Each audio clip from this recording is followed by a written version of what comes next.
Hello, this is Andrew, and this is a Topeak PAKGO X. As you can probably tell from all the stickers and things, it's not the first time that I've used it. I've actually owned it for about a year, and I just never got around to actually doing anything about it, even though I've intended to do that quite a few times. And I guess the TLDR is that even though it's expensive, it's a fantastic case. And every time I use it, I'm reminded of that, mostly because every time I use it, I end up getting another one of these guys, a big old mark on it, whether that's on the bottom or on the front. It reminds me that it's a good thing that if you're going to have an expensive bike, that maybe it doesn't hurt to have an expensive case surrounding it. I'm going to go on a trip in a couple days with my bicycle, and I figured I would document the process, put the bike in there, and then we can kind of talk about the stuff that goes into that. So as you can probably tell, the case is now open. It comes with wheel bags, 2 wheel bags, some padding that you wrap around the frame. The padding that comes with it, there's not near enough of it. And if you have a wide frame, like my first bike was a Trek Domani, and Trek has really big tubes on it. The padding that came with it wasn't big enough. And so I just went to the hardware store and grabbed a bunch of like pipe insulation. This is the thin stuff that I put on the chain stays and seat stays. But you can also get bigger stuff from the hardware store for insulating the piping in your home. And this is how you would do that. You just get the bigger stuff and then put it on the bike. One of my favorite innovations, or one of the things that makes this guy super cool, is the work stand that comes with it. And you build the bike on this. These come down. Let's see, the focus on that's not great. Let's sort that out a little bit. Yeah. So this is a work stand that comes with the bike. And it supports through axle or quick release. I have it set up for through axle now, but my first bike was a quick release bike, a rim brake bike. So it does work just fine that way. And then this opens up in the back, and so you have a nice little stand on which to take the bike apart and then build it up again. The only thing you can't really do is work on the front wheel because you can't have that attached at the time. So this is the kind of what you use to tear the bike apart. I'm going to go put this over here. As I mentioned, you get 2 wheel bags. It doesn't really matter, but one of them has a cassette on it, so use that one for the cassette. This goes around the crank and rear derailleur to keep everything nice. I use lots of zip ties to zip tie the different padding bits, the pipe insulation that comes with it, and the stuff that I've added later. And then this should be in the bottom bracket section. It goes in like that to support the bike and keep the bottom of the bike safe. So, that's for the seat post, but more on that later. This is for the down tube. You're supposed to use this to hold the handlebars to the frame. And then this goes on the top tube, I think. Some of these bits I don't use because some of it's overly complicated. Oh, this goes on the steerer. But if you have a bigger steerer, I've mentioned before that I have a Canyon Air Road. When I traveled with the Canyon Air Road, I ended up having to make my own version of this because Canyon uses a 1 1/4 inch stem, and where everybody else kind of uses a 1 1/8 inch steerer, the fork. So you can make your own, and I'll show you how to use this. But I won't have to use this because I'm going to fly with the tarmac this time around. And there's these nice little pockets here that you just kind of put the stuff like your Allen keys and whatever else you need to fly with. So, step 1 is to put on the gloves, because this is going to get messy. Now, I've already taken the pedals off because I do that. There's no reason to wait till it's on the workstand to do that, but you can. They come on and off quite easily. So once you've got your gloves on, take the front wheel off the bike. I assume you all know how to do that. And make sure that you put in the pad spacer if you have disc brakes. And then keep your through axle handy. Because what you're going to do is you're going to put the bike on the workstand like this, where the bottom bracket sits in that padded area there, and then use the through axle here to attach the bike to the workstand. Have your hex key handy.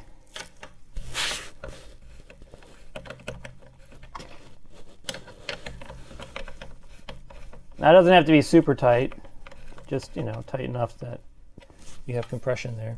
It's worth noting that the you'll have to adjust these, the front axle plate position and the bottom bracket position for your bike, and it's different for different bikes. The next step is to take off the back wheel.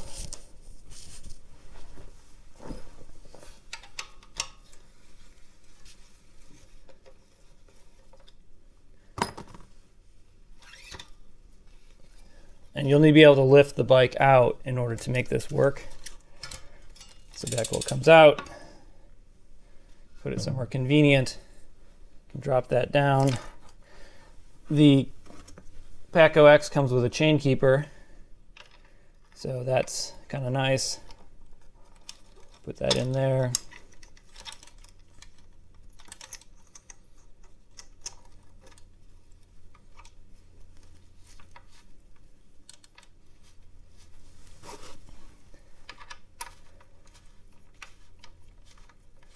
And again, this doesn't have to be super tight, it just has to be done.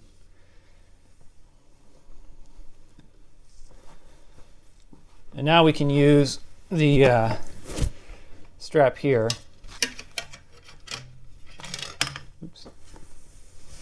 to fully attach the bike to the work stand.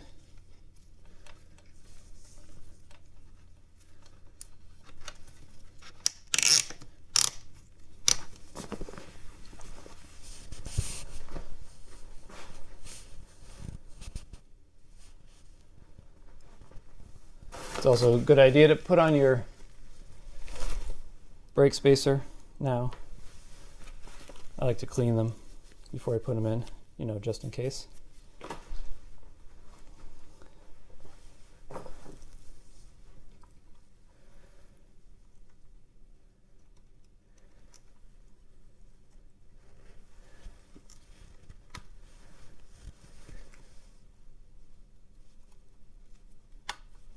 Go. Then you wheel. Most airlines want you to let the air out. I don't know that it makes a difference. but do it anyway.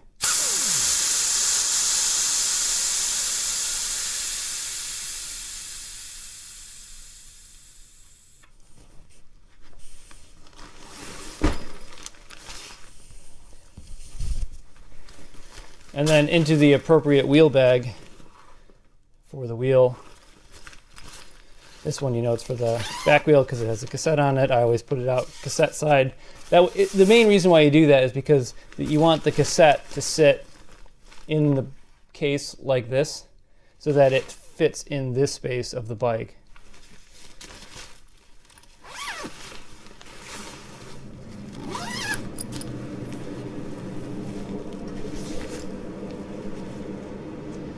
Okay, so we can lose the gloves now. So I don't think anything dirty is going to happen.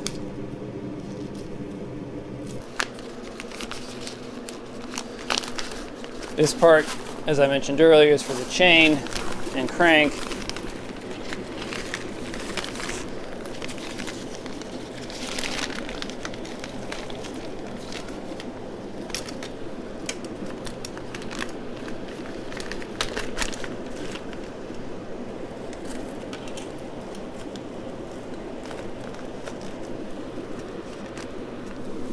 So, go ahead and take the seat out.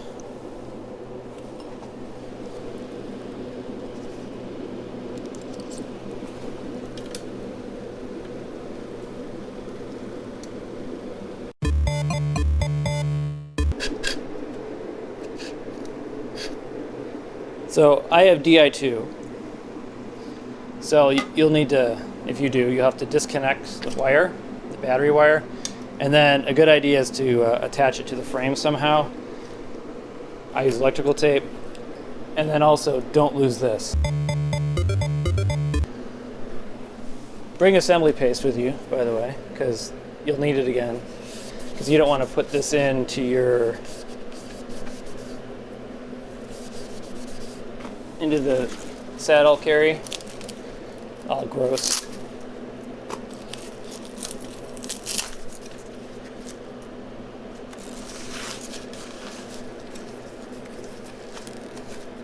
This fits into here, and you use these to wrap it around in there.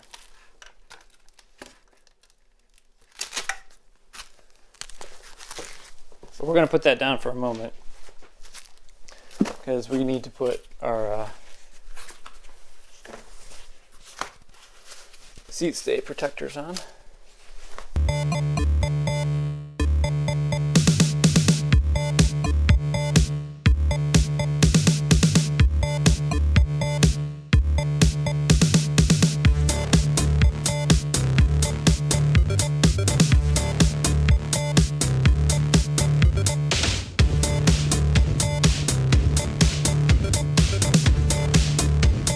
Really, the only tricky part is how to get the handlebars into that space.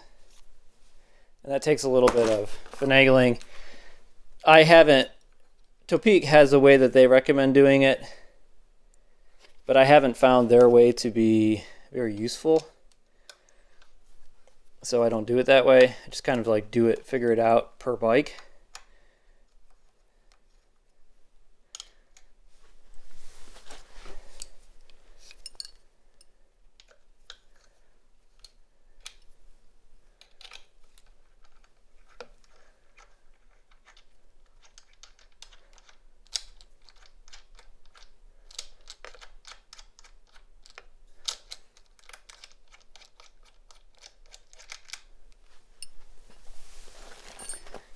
And this is where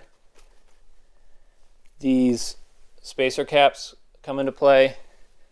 They basically take the space of the stem on the steerer tube.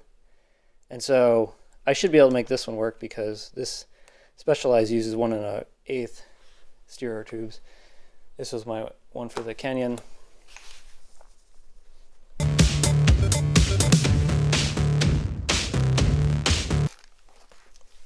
this goes around stem, and the idea is that it kind of holds it to this section on the down tube.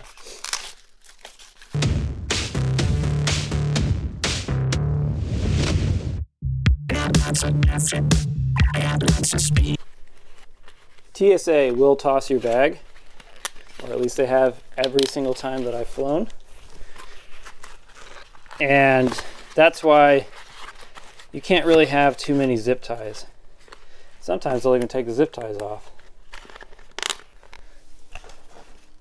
I always stick the bottles in the bottle cages and then adjust them in there. You may have noticed I have quite a few extra parts or extra padding parts that I haven't used. It's because I've flown with different bikes and different bikes have different frame needs. I think this is probably good enough. So this last phase is where you put it in the frame, or in the work stand in the case, and that very conveniently just fits in there like this, and then comes down like that. So into this space here is where you're going to put your wheel.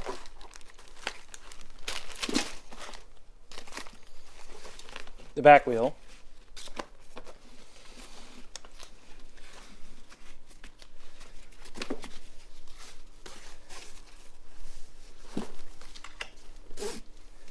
And then tie it down.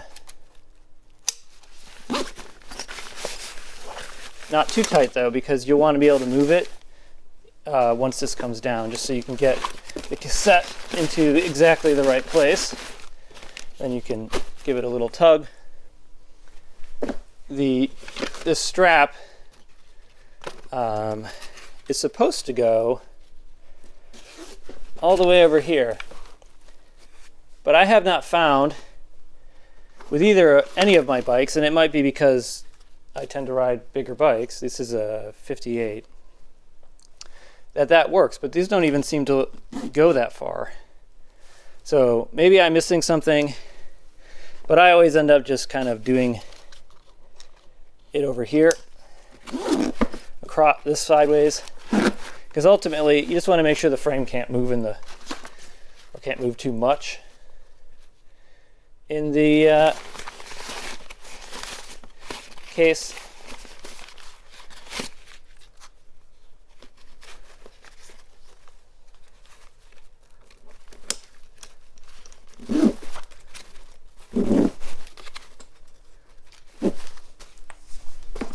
And then obviously the other wheel goes on this side. Same deal.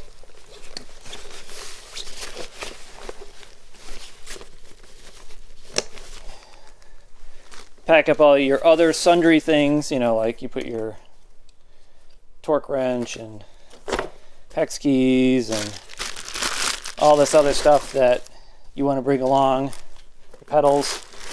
You can put all that stuff in the bag, close it up,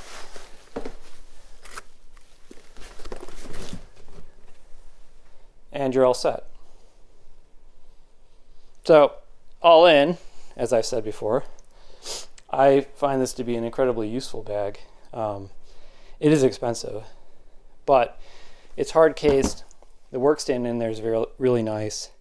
Obviously, you're going to have to pay for this to be a bike or a sport equipment, pay the sport equipment fee if the airline you're flying on has a sport equipment fee, because it's too big for a regular carry-on, which is a concern, or it's something to be aware of.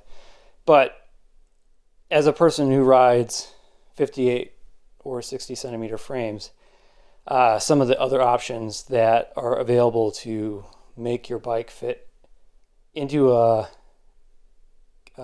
normal checked bag, I'm not confident that they would fit. And they also make you so you have to take the fork out which I'm also not real keen on.